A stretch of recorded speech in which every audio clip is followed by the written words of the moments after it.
Bienvenidos a todos, buenos días, tardes, noches, depende de en qué horario nos estéis escuchando. Bienvenidos a un nuevo vídeo de Suena el Abuelo, la segunda edición de esta semana, como decíamos, después de la resaca copera. Bienvenido, Jaime.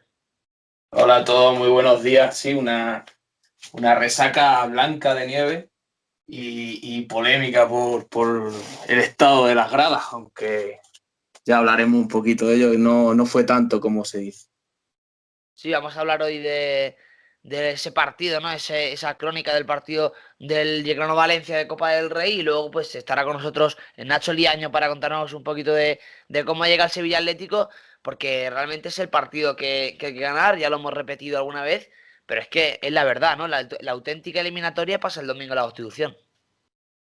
Pues sí, lo importante, las habichuelas, como decíamos, las habichuelas se juegan el domingo contra el Sevilla Atlético y a partir de ahí cada semana, ahora sí que cada partido son muy importantes los puntos y es donde hay que conseguir ir sumando.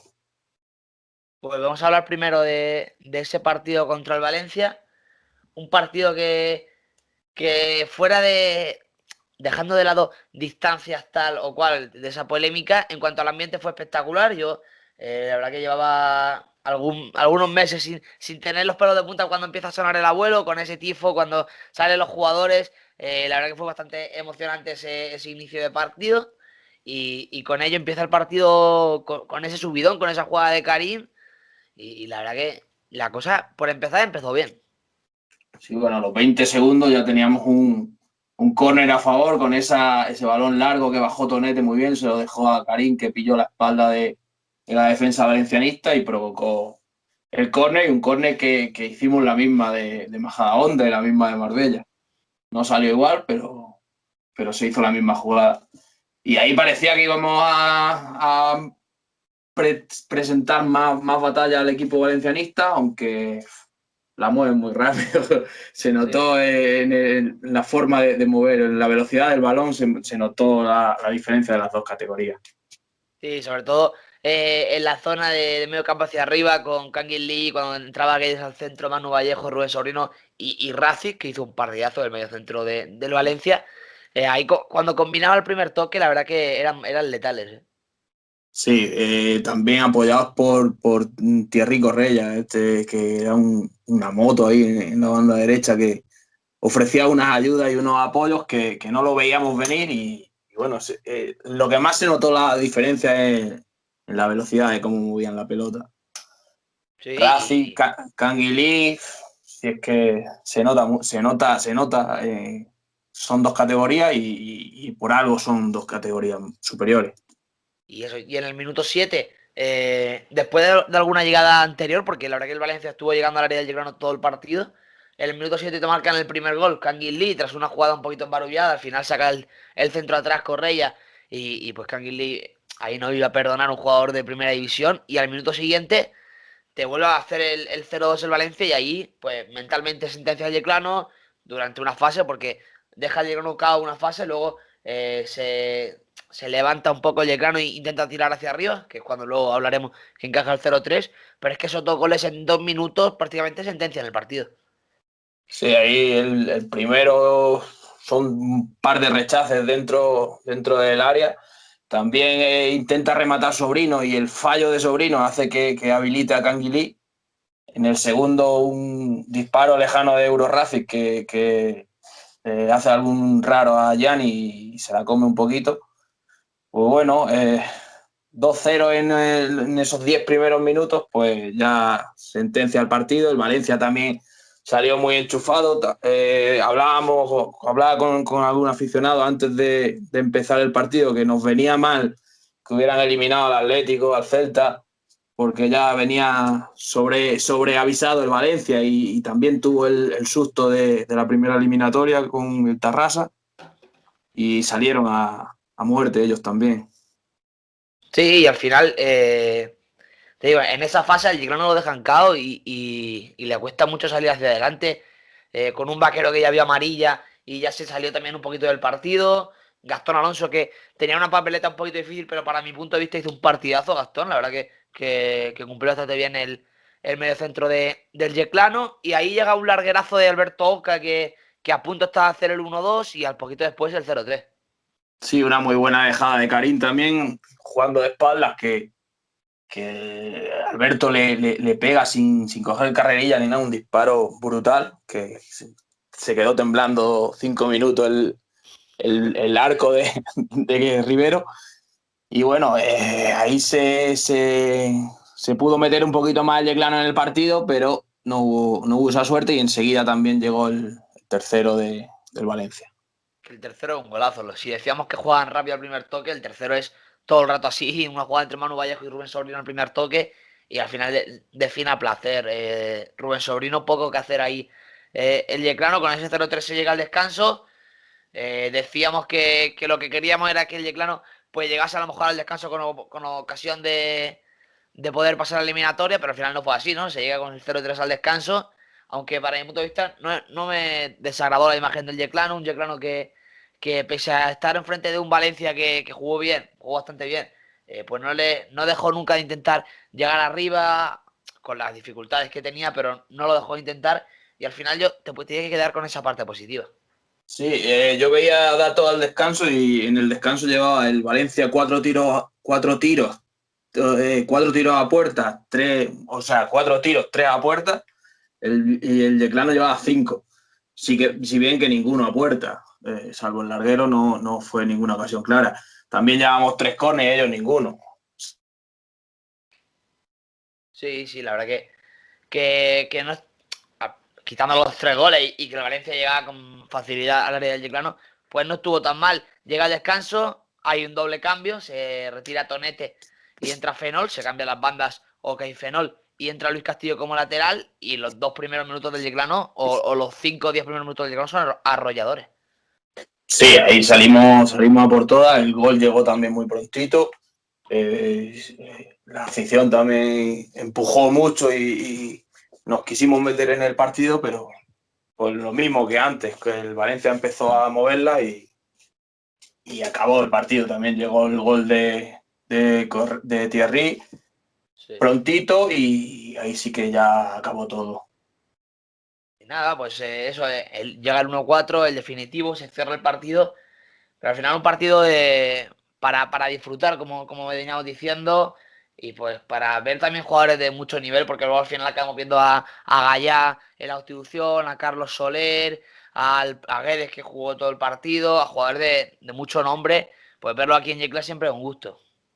Sí, los jugadores que hicieron muy buen partido, aunque no tienen tanto nombre y tanta trayectoria, como decíamos antes, Racing, Canguilí, son jugadores de los que no solemos ver y da gusto verlos aquí también. Pues sí. Y luego la parte negativa, ¿no, Jaime, de este partido de Valencia quizás es todo el revuelo que está habiendo con la presencia de público en la Constitución.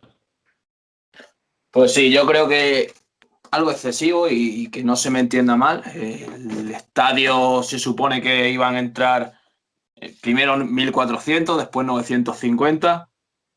También el frío que hacía hizo que toda la gente estuviera en las gradas cubiertas, o la gran mayoría de la gente, en la grada de las cabinas, para que nos entendamos, no había nadie.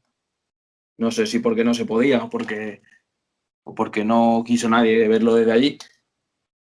Y luego, desde la grada, había distancia de asientos. Si bien que no en todos los sitios quizás había familias agrupadas, gente, parejas en la misma manta y cosas así, pero vamos, había distancia. Que la distancia sea poca, pues posiblemente sea poca. Que se pudieron hacer las cosas un poquito mejor, pues seguramente. Pero incumplir hasta el punto de lo que se está hablando en medios nacionales y todo, yo creo que no. Y yo estaba en la grada. Sí, ¿no? Al final, pues lo que tú dices, ¿no? Se podía haber mejorado todo muchísimo más.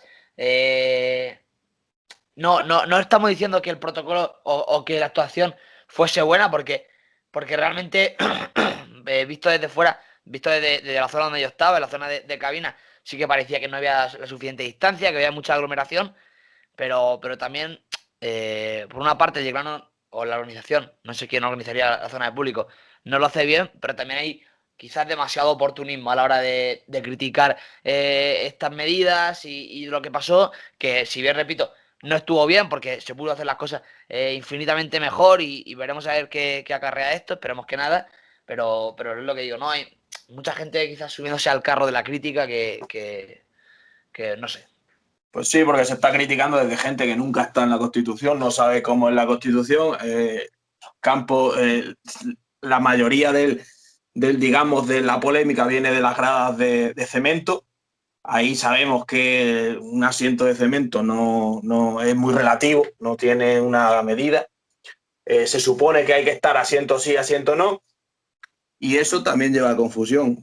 Quizás las medidas sean, yo lo que más puedo admitir es que las medidas sean escasas, las medidas que un asiento entre público sea escaso, ¿vale? Pero digamos, es la ley o la norma que había. Sí, pero bueno, veremos a ver cómo acaba esta polémica que ha generado. Y vamos a hablar ya casi del partido del Sevilla Atlético, que es lo que importa Sí, bueno, realmente. de todas formas, para terminar, decir que, aunque no valga de consuelo, no es mal de mucho consuelo de tontos, como se suele decir, en el campo del Linares también se veían cosas parecidas, en el campo de Las Rozas se veían cosas parecidas, y yo creo que también no es el efecto óptico hasta tal punto como se ha dicho en el comunicado que ha hecho el club, pero también la visión desde unas gradas oscuras y todo también engaña un poquito lo que se ve por la tele. Yo digo que yo desde la grada no tuve la sensación de que se estuviera incumpliendo tanto como se dice. Pues lo que digo. Y al turrón, el Sevilla. Sí, al grano, lo que digo. Cerramos ya estos 10 minutitos del Valencia. Vamos a hablar de lo que realmente nos importa, que es del partido del Sevilla Atlético, que es el que hay que ganar. Y vamos a ver qué nos cuenta nuestro compañero Nacho Liaño. Pues ya está con nosotros, como decíamos, Nacho Liaño del ABC Sevilla, de Orgullo Nervión y de algún sitio más. Bienvenido, ¿qué tal? ¿Qué tal? Buenos días, encantado de estar por aquí. Gracias por la invitación. Lo primero es claro, ¿no? ¿Cómo llega el Sevilla Atlético después de este parón de Navidad, después de la casi primera vuelta, porque es el último partido de la primera vuelta? ¿Cómo llega el Sevilla Atlético a este partido? Bueno, pues llega un poco como estamos viendo muchos equipos, no solo en Segunda División B, sino también en Primera, ¿no? Con mucha incertidumbre, sobre todo respecto a la irregularidad de sus resultados, Aitor, porque el Sevilla Atlético, el filial sevillista, es cierto que ha tenido 2 victorias realmente brillantes, como fue la última contra el Lorca en casa por 4-0 y la del Córdoba, que sorprendió yo creo que prácticamente a toda la categoría, ganando 1-2 en el Arcángel, pero después le está costando mucho materializar sus ocasiones. También ha tenido algunos partidos, como por ejemplo el del Linares, que precisamente es el rival del Sevilla mañana en Copa del Rey, en el que también estuvo totalmente desconectado. Vamos a ver qué va pasando. Lo cierto y lo único estadístico u objetivo que podemos comentar es que ahora mismo el Sevilla Atlético es el 7º clasificado del subgrupo B del grupo cuarto de Segunda División B, y eso implica que a datos de hoy lo que se está haciendo, lo que se está trabajando no está dando sus frutos. Eso evidentemente tiene una responsabilidad compartida, no solo para con el míster, para Paco Gallardo, que intenta todavía buscar la tecla de este Sevilla Atlético, sino también para los futbolistas que se le presuponen que son además los mejores futbolistas que están pasando por Nervión en años venideros, porque como te contaba antes, el Sevilla Atlético es un proyecto que empezó el año pasado. Sí es cierto que hubo un relevo generacional entre los futbolistas y se dio la oportunidad, se dio el relevo también aprovechando en un marco de conservadurismo como es el de la pandemia ante la crisis sanitaria económica que también ha mermado a todos los equipos, de dar un paso adelante a esos futbolistas del Sevilla C y del División de Honor que más estaban destacando. Eso sí, División de Honor no es Segunda División B, no es lo mismo enfrentarse al Córdoba División de Honor que enfrentarse al Córdoba de 9 millones de euros de inversión en esta última temporada. Respecto al partido, como me comentas, que me voy un poco en el resumen, yo creo que va a ser un duelo entre la necesidad de ambos conjuntos. El Yeclano necesita ganar, porque así lo dice la tabla, va último, y sobre todo el Sevilla Atlético necesita eliminar todas las dudas que está creando por su irregularidad, y vamos a ver si lo encuentra. Sevilla Atlético que tiene jugadores muy importantes para la categoría, como bien dices, jugadores que incluso han sido titulares en Champions con el primer equipo. ¿Qué jugadores puede perder Paco Gallardo de cara al fin de semana? ¿A perder a qué te refieres concretamente? Me refiero a entrar en las convocatorias de Julen Lopetegui.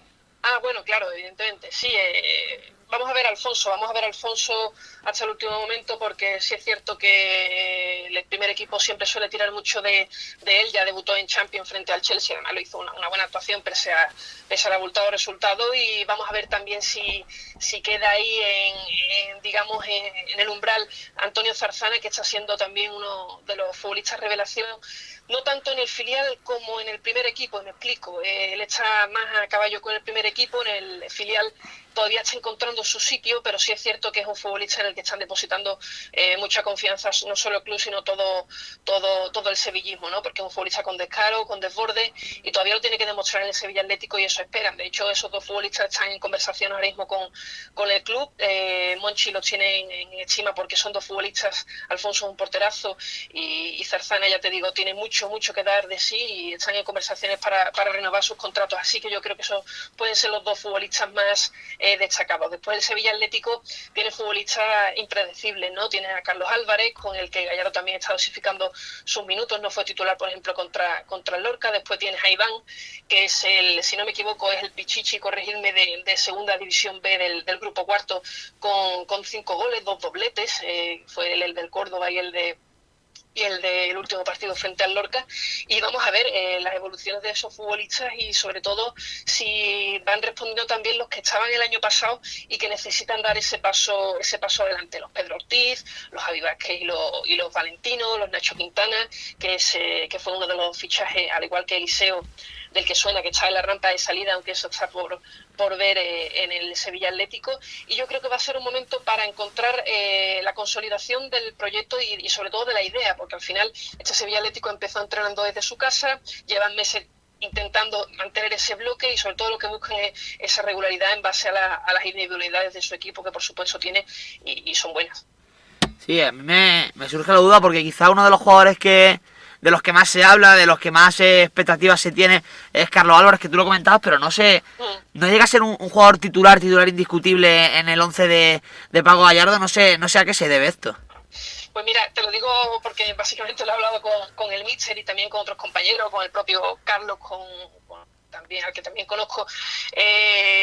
Carlos es una perla con la que hay que tener tanto la misma dosis de ilusión como la de paciencia. Es decir, Carlos todavía está en edad juvenil, tiene 17 años, lleva la 10 este año en el Sevilla Atlético. Es decir, los pasos se van dando y los minutos se tienen que ir dando progresivamente. Obviamente, Gallardo demuestra mucha personalidad sentando al mejor futbolista, o al que se presupone que tiene mejor futbolista, porque lo intenta proteger de alguna forma.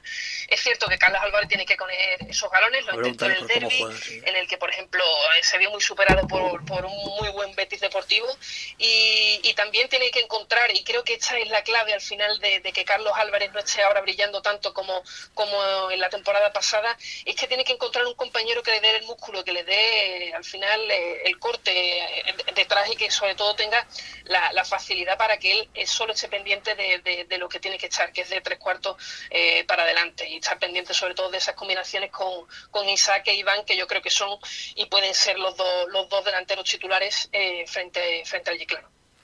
Hemos visto al Sevilla Atlético hacerse dueño de la pelota, tanto en partidos con equipos importantes como el UCAN y el Córdoba, como en otros partidos, en un campo con las condiciones como la Constitución, pequeñito y cerrado. ¿Jugará igual? ¿Intentará ser dueño del balón? ¿O cómo crees que planteará Gallardo el partido? Yo creo que estará sobre todo muy pendiente de lo que vaya ocurriendo en la Copa del Rey, ¿no? Muy pendiente. De hecho, acabo de hablar con compañeros del club y así me lo confirman. La fatiga va a ser clave, y sobre todo Gallardo va a estar muy atento a los planes del Valencia y cómo los enfrenta un Yeclano, ante todo en primera división. El campo evidentemente puede afectar, porque al final los equipos lo pasan bastante mal. Además lo pude constatar frente al Betis Deportivo. El Yeclano sabe jugar perfectamente en ese campo, y mejor que creo que ese equipo no sabe hacerlo nadie. Pero lo cierto es que al final yo creo que Gallardo no va a abandonar su idea, y respecto a si puede afectar, evidentemente sí lo hará, pero Gallardo va a seguir teniendo bueno, al final los principios por los que se está basando a través de salir con la pelota jugada, con el medio centro, con la ayuda de Pedro Ortiz y Adrián Peral, que está siendo uno de los mejores futbolistas. Mucha atención a este futbolista pivote, medio centro defensivo del Sevilla Atlético. Ya te digo, todos tienen que ganar ese punto de experiencia, y el problema es que estamos en un año tan difícil y tan atípico que el tiempo vuela, y como te comentaba antes, en vez de un partido, si antes eran esos 9 jornadas, ahora parece, o sea, si antes eran 18 o 19 jornadas, al final ahora es la mitad, y cada partido, en vez de 3, parece que los equipos se juegan 6 puntos, ¿no? Sí, veremos a ver si cambia respecto al partido de la temporada pasada. Para finalizar, no sé si te atreverías con un posible 11 del Sevilla Atlético el domingo en la Constitución. Bueno, es cierto que en temas de comunicación el Sevilla Atlético no suele dar muchos datos. Sí te puedo decir que no creo que difiera mucho respecto a lo que sacó en el Sevilla Atlético Paco Gallardo en la Ciudad Deportiva, en el Jesús Nava, con Alfonso en portería, si es que al final Alfonso puede jugar con el tema de horarios, y si juega algún minuto con el primer equipo, que lo dudo muchísimo, pero bueno, todo puede pasar con temas de COVID y que haya sorpresas. Puede jugar José Ángel, además de Eliseo y Juanmi, ya veremos a Javi Vázquez también por la izquierda, pero sí es cierto que recupera a Barón Kibamba, que era uno de los futbolistas central, que creo que es el que será el que acompaña al propio Eliseo, y Javi Vázquez seguirá evidentemente en el lateral izquierdo. José Ángel, como te decía, a la derecha, medio centro para Pedro Ortiz y Adrián Peral, que yo creo que en eso no habrá dudas, si no hay ningún tipo de lesión ni noticia de última hora. Juan luchará por una banda, Nacho Quintana por otra, y arriba estarán Isaac e Iván. No sé si Gallardo, tengo la duda de lo que hemos estado hablando antes respecto a si le dará otro papel protagonista a Carlos Álvarez, si Zarzana también tirará por ahí o estará más pendiente del primer equipo, y si Ryan Johansson, que es un luxemburgués con mucho temple, pero que también tiene que dar ese pasito adelante para el filial, estará también disponible para partir de inicio. Todo depende, yo creo, de lo que vaya ocurriendo en Copa del Rey, para que Gallardo vaya moviendo en función de esa ficha, por qué lado, ¿no? Por qué situación puede encontrar con los balones divididos, con la salida, la creación de juego directo, transiciones defensivas de defensa-ataque. Vamos a estar muy pendientes de todo lo que vaya ocurriendo, pero bueno, yo creo que al final, lo que te comento, el mismo 11 del Lorca, cambiando a Juanmi por Barón Kibamba, y veremos si Zarzana y Carlos Álvarez entran en ese 11. Pues ya habéis escuchado, ¿no? Un poquito cómo está el Sevilla Atlético. Muchas gracias por este ratito, Nacho.